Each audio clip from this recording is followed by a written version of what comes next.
Guys, আজকে আমি আবার একটা ব্লগ তোমাদের সঙ্গে শেয়ার করব। তো আসো আমি বলছি। আর একটা কথা বলে দিই, আমাদের এখানে ভীষণ গরম, আর আমাদের ফ্রিজ যেহেতু আছে, আমি না ঠান্ডা জল খেয়ে খেয়ে আমার গলার অবস্থাটা খারাপ। যদি খারাপ লাগে ভয়েসটা একটু ম্যানেজ করে নিও, ঠিক আছে? আর কাশি টাশি হচ্ছে তো। আসো, আর তোমাদেরকে একটা কথা বলবো না, আমাদের গ্রামটা না কেমন বলো তো, মানে জলের অবস্থা খারাপ। জল পাওয়া যায় না ভালো করে, অনেক দূর যেতে হয় জল আনতে।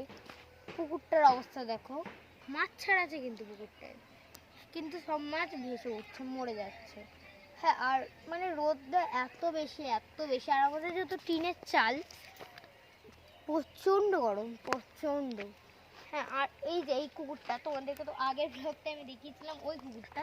আর এই কুকুরটাকে দেখো, এই কুকুরটা কিন্তু আমাদের সারাদিন পেছন পেছন ঘুরে। তখন কোথায় গেছিলো জানি না। আর আরেকটা কুকুর আছে এরকমই, কিন্তু ও একটু মোটা সোটা ছিল, বাট ও এখন একটু শরীরটা খারাপ বলে ও মানে মরো মরো অবস্থা কুকুরটা। তোমরা পে করে দেন, ও ভালো থাকে। আর এই সব কটা কুকুরেরই জানো তো, এদের মাটা না আমার পোষা ছিল, আর এদের মাটা না মারা গেছে। মাটা অনেকবার বাচ্চা দিয়েছে, তারপরে এই লাস্ট বাচ্চা দেওয়ার পর মাটা মারা গেছে, তবে থেকে ওরা আমার কাছেই থাকে। হ্যাঁ, আর আমি খেতে দিতে দিই। আর আসো, তোমাদেরকে আমি একটা কথা বলবো। এই যে দেখতে পাচ্ছ এই পুকুরটা, একবার মানে জলের অবস্থা এতটাই খারাপ হয়ে গেছিলো যে মানে অনেক মাছ উঠছিল, অনেক। আর তারপর কি হলো জানো, আমরা তো মাছ তুলে তুলে খেতাম, মানে মরতো না, একবারে ভেসে উঠতো, দিয়ে খাবি খেত। দিয়ে ওরা বলেছিল যে আমরা পুকুরের জলটাকে তুলছি, তো ওরা মাছ মানে তুলে নাও। আর সেটা আমার ভিডিও করা আছে, আমি তোমাদেরকে পাঠাবো, কদিন পরে আমি তোমাদেরকে দেখাবো, ঠিক আছে? আর একটা কথা, তোমরা সবাই কিন্তু, আমি দেখছি তোমরা সবাই ভিডিও দেখছো, লাইক করছো, কিন্তু তোমরা কেউ সাবস্ক্রাইব কেন করছো না? সাবস্ক্রাইবটা তাড়াতাড়ি করে দাও। ওইখানটা দেখো, ওইখানে সবাই ছাগল চড়াচ্ছে। আর যেহেতু আমাদের এই চ্যানেলটা নতুন, তাই তোমরা একটু সবাই সাবস্ক্রাইব করে দিও প্লিজ। হ্যাঁ, লাইক কমেন্ট শেয়ারও তার সঙ্গে। দেখো কেমন তাকিয়ে আছে। আর কি বলবো তোমাদেরকে, আমাদের গ্রামটার অবস্থা না ভালো নেই, গ্রামটা প্রচণ্ড খারাপ, প্রচণ্ড। এই যে কুকুরগুলোকে দেখছি না, কিন্তু ভীষণ বদমাইশ এরা, এটা ওটা খেয়ে এসে গাছ কেটে দেয়। তো চলে আসি এখান থেকে, আমরা চলে আসি, কারণ কি ওরা খুব বদমাইশ হয়ে গেছে। হ্যাঁ, আর এইখানটা জানো তো উঠোনের মতো হয়ে গেছে, একবারে উঠোনের মতো, ভীষণ ভালো লাগে আমার। হ্যাঁ, দেখো আমাদের বাড়ি। হ্যাঁ, ওই দেখো ওই তাল গাছটা দেখছো তো আমাদের, কিন্তু তাল গাছ নয়, নারকেল গাছ। হ্যাঁ, নারকেল গাছ, মানে আমি গাছগুলো চিনতে পারি না জানো তো, নারকেল গাছ, তাল গাছ, সুপুরি গাছ, এগুলো না একরকম হয় বলে। আর এদিকে আসলে তোমাদেরকে একটা কথা বলি, কার কার এই ফুলটা ভালো লাগে আর কে কে চিনতে পারছো কমেন্টে বলে যাবেন অবশ্যই। এই ফুলটাকে কে চিনতে পারছো অবশ্যই তোমরা কমেন্টে বলে যেও।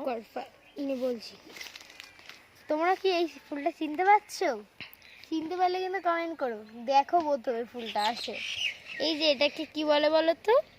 ছাড়ো, আমি বলে দিচ্ছি, মাধবীলতা ফুল, ঠিক আছে? আর এই ফুলটা না ভীষণ সুন্দর, আর স্মেলটাও ভীষণ সুন্দর, আর এত সুন্দর ফুলটা।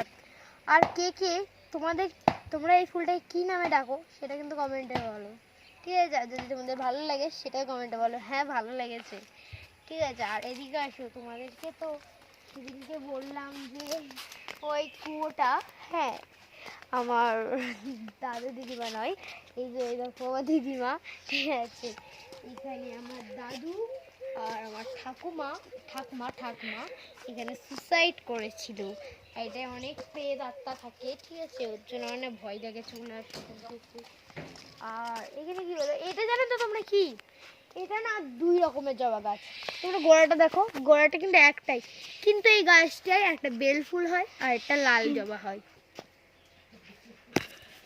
তো সরি গাইজ, আমি এটাকে না উল্টো পাল্টা বলে ফেলেছিলাম। ওটা হলো বেল ফুল না, ওটা সাদা জবা আর লাল জবা। তোমরা দেখতে পাচ্ছ ওটা ঘিয়ে কালারের জবা, আসলে ঘিয়ে আর লাল কালারের জবা হয় একটি গাছে।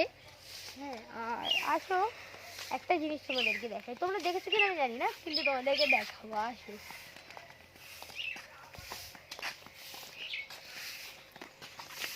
গাইজ, এটাকে ধনেপাতা গাছ। এই দেখো ধনে পাতা গাছ। আস্তে আস্তে আস্তে তোমাদেরকে আর একটা না আসি আসি আচ্ছা ওই দেখো ওটা লঙ্কা জবা, ওটাকে লঙ্কা জবা বলে। আমরা তো ছোটবেলায় টুনটুনি জবা বলতাম, ঠিক আছে? তোমরা কি কে কি বলো আমাকে কমেন্ট করবে, ঠিক আছে? আমরা ছোটবেলায় বলতাম লাইট জ্বলা টুনটুনি জবা, এটা লম্বাটে, ঠিক আছে? লঙ্কা বলে খেলা করতাম। আর এইখানে জানো তো গাইস চন্দ্রপুরা, হ্যাঁ গাইস, হ্যাঁ চন্দ্রপুরা সাপ আছে, হ্যাঁ গাইস আমি সত্যি বলছি, ঠিক আছে? চন্দ্রপুরা, ঠিক আছে? আসে তোমাদেরকে আরো কিছু দেখে, এসো এসো। এই দেখো লাল পুঁই শাক, তোমরা কেউ দেখোনি তাই না? দেখো লাল পুঁই শাক হয়েছে, তোমরা কেউ হয়তো দেখোনি এতদিন। আসো একটু কেটে দিই। আর এই যে দিদা ঝাড় দিচ্ছে, এই যে আরেকটু ফুটিয়ে দিলাম। গাইস আজকে এইটুকু বলে শেষ করলাম, তো বাই।